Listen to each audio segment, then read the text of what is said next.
अस्सलाम वालेकुम dear student. अगला टॉपिक शुरू करने जा रहे हैं first law of thermodynamic. First law of thermodynamic की बच्चे स्टेटमेंट ये है कि व्हेन, अगर बच्चे गौर करो तो ये डिफिनीशन आपको बता रही है it is law of conservation of energy. First law of thermodynamic क्या है बच्चे? Law of conservation of energy है। जब हीट एनर्जी को किसी दूसरी फॉर्म ऑफ एनर्जी में चेंज करते हैं या किसी दूसरी फॉर्म ऑफ एनर्जी को क्या करते हैं, हीट एनर्जी को चेंज करते हैं अदर फॉर्म ऑफ एनर्जी, या किसी और फॉर्म ऑफ एनर्जी को कन्वर्ट करते हैं हीट एनर्जी में, तो टोटल एनर्जी आपकी क्या रहती है? कांस्टेंट रहती है, जो कि कंजर्वेशन ऑफ एनर्जी लॉ है। अब इसकी एक्सप्लेनेशन देखें। एक्सप्लेनेशन एक्सप्लेनेशन पे अगर बच्चे गौर करें तो इसके लिए हम कंसीडर करते हैं एक cylinder, gas enclose and cylinder. ये सिस्टम, ये पिस्टन है जो कि मूवेबल है, ये वाज ऑफ कंटेनर है सिलेंडर की, जैसे मोटरसाइकिल का वो होता है इंजन। अब del Q amount of heat हम इस सिस्टम को देते हैं। जब ये हीट अप्लाई करते हैं तो नतीजतन अंदर जो गैस के मालिक्यूल हैं यहाँ, उनकी इंटरनल एनर्जी बढ़ेगी, हीट अप होंगे तो इंटरनल एनर्जी बढ़ेगी, इंटरनल एनर्जी बढ़ेगी तो ये रैंडमली मूव करेंगे और वॉल ऑफ कंटेनर पे फोर्स लगाएंगे, प्रेशर एक्सर्ट करेंगे, प्रेशर इंक्रीज होगा।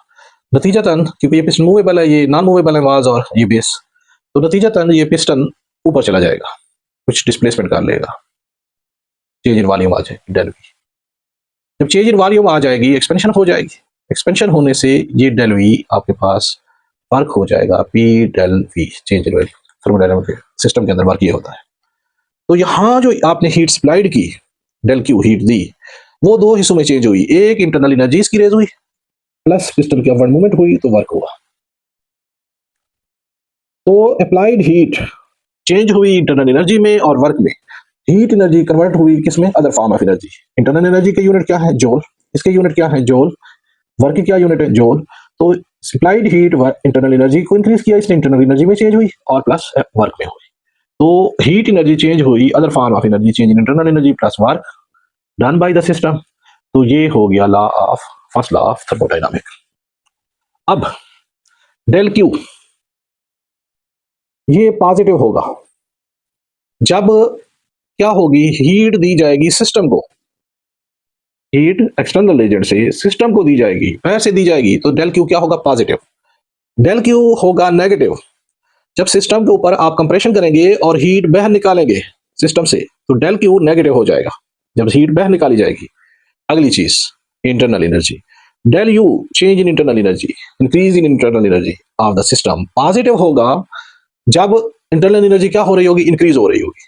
जब इंटरनल एनर्जी इंक्रीज हो रही होगी तो ये क्या होगी? पॉजिटिव होगी। अगर किसी सिस्टम में इंटरनल एनर्जी कूलिंग हो रही है, इंटरनल एनर्जी क्या हो रही है? डिक्रीज हो रही होती, तो इंटरनल एनर्जी को हम नेगेटिव ले लेंगे। और अगली चीज वर्क, वर्क डन पॉजिटिव कब होगा? पॉजिटिव होगा जब एक्सपेंशन हो रही होगी, सिस्टम यानी कि गैस काम कर रही होगी, work done by the system, gas piston पे काम कर रही होगी, एक्सपेंशन हो रही होगी, तो वर्क क्या होगा? पॉजिटिव। और वर्क क्या होगा? नेगेटिव होगा जब कंट्रक्शन हो रही होगी, आप पिस्टन को ऊपर से नीचे दबा रहे होंगे, नतीजतन पिस्टन नीचे आ रहा होगा, नीचे मूव कर रहा होगा, तो उस सूरत में वर्क क्या होगा? नेगेटिव।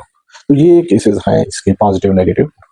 अगर बच्चों गौर करो एक और चीज, फर्स्ट लॉ ऑफ थर्मोडायनामिक को हम इस स्टेट में ले आते हैं, डेल यू, इस वर्क को उठा के दूसरी तरफ, तो del Q minus del W.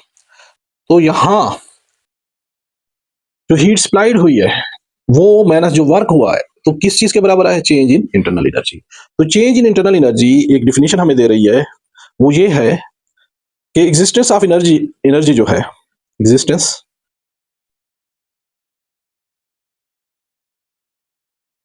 Of internal energy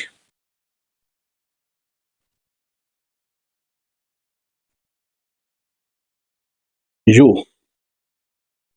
as a state variable.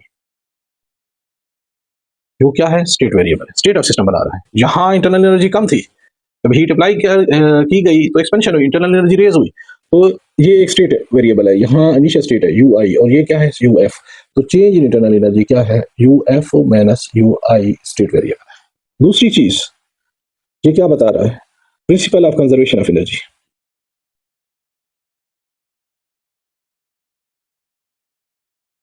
जो आपने हीट दी वो क्या हुई?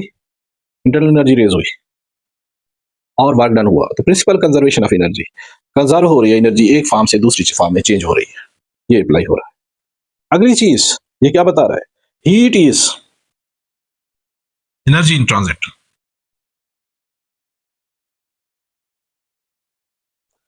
हीट क्या है, फ्लो कर रही है हाई टेम्परेचर रिजर्वायर से low temperature reservoir, high temperature से लो की तरफ फ्लो कर रही है, तो एनर्जी इन ट्रांजिट है, heat as a energy in transit है।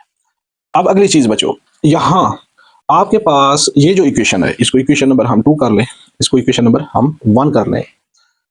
Equation number 2 means that the change in internal energy del U of the system is equal to energy flowing in, energy flowing in जो जा रही है ये as heat minus energy flowing out as work. तो change in internal energy del U किस चीज के बराबर हो गया, internal heat supply to the system many work, energy flowing in as a heat minus energy flowing out as a work, ये चीज आपके पास आ रही है। अब अगर आपके पास अगली चीज बचे फॉर साइक्लिक प्रोसेस, अगर साइक्लिक प्रोसेस हो जाता है, सिस्टम वापस इनिशियल कंडीशन पे चला जाता है, कंप्रेशन होती है जैसे इंजन के केस में होती है, तो ये साइकिल कंप्लीट करेगा तो वापस सिस्टम इनिशियल कंडीशन पे आ जाएगा। तो for cycle process, cyclic process जब ऊपर से कंप्रेस आप करोगे तो उस सिचुएशन में for cyclic process the system will return to initial condition after completing one cycle, एक साइकिल कंप्लीट करेगा और ये क्या हो जाएगा, वापस इनिशियल कंडीशन में आ जाएगा। तो change, net change in internal energy क्या रहेगा यहाँ, उस सूरत में जीरो रहेगा, change in internal energy zero रहेगा। तो आपने जितनी हीट अप्लाई की इस केस में इंटरनल एनर्जी यहां पुट करो जीरो, तो डेल क्यू किस में चला जाएगा, वर्क में। साइक्लिक प्रोसेस में क्योंकि इंटरनल एनर्जी इंक्रीज नहीं होती, वापस सिस्टम इनिशियल कंडीशन में आ जाता है, जैसे हीट इंजन के अंदर आता है, तो जितनी हीट सप्लाई कर रहे हैं वो सारी की सारी वर्क में चेंज हो जाएगी, मैकेनिकल वर्क में। ऊपर पिस्टन जो है ना ऊपर मूव करेगा और आगे गियर सिस्टम को मूव कराएगा। थैंक यू, अगले लेक्चर में फिर मिलते हैं। ओके, अल्लाह हाफिज।